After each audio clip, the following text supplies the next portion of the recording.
Хаски жила на улице слишком долго, но и до нее добралась служба отлова. Оказавшись в приюте, собака удивила всех, и не сказать, что приятно. Волонтеры приюта Hope for Paws заприметили бродячую хаски, живущую на улице. В том, что собака одинока, не было сомнений, животное давно сбежало от хозяина, и тот не стремился привести собаку обратно в дом. Но хаски не подпускала к себе вообще никого, и вскоре стала обычным элементом городского пейзажа, поселившись около местной школы.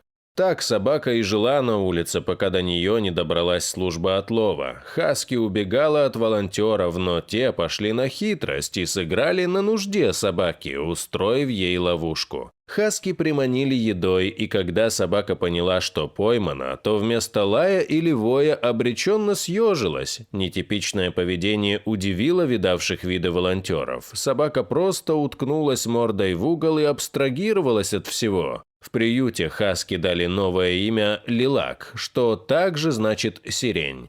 Новая жизнь, новое имя. Хаски отметала все попытки разыграть себя, не давалась гладить и вообще всем видом показывала, что не хочет иметь с людьми ничего общего. В таком виде ее застали ветеринары, которым было тяжело работать с такой собакой, так что новым питомцем в приюте занялся кинолог, тренер для собак Фаррен Махоун.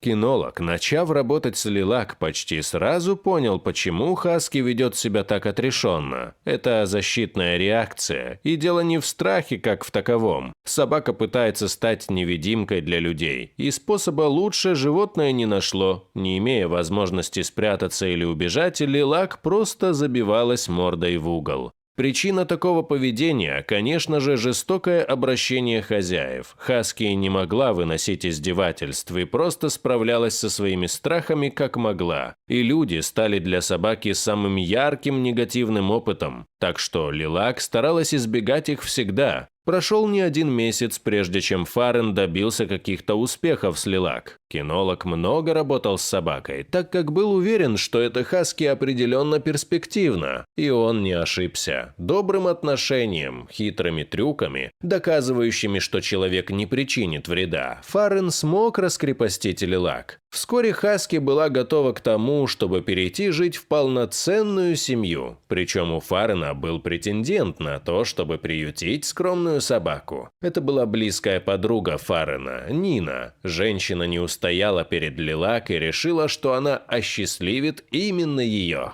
Сейчас хаски выглядит счастливой и уверенной в себе. К Лилак вернулась жизнь. Конечно, собака не пошла к новому человеку так сразу. Все-таки страшное прошлое мешало ей. Но постепенно Нина завоевала доверие своей будущей питомицы. И Лилак сама подошла к ней, уткнувшись носом будущей хозяйки в колени. И все поняли, теперь у хаски есть дом. Дорогие друзья, если вам понравилось видео, поставьте лайк, а также подписывайтесь на канал, где найдете еще много интересного.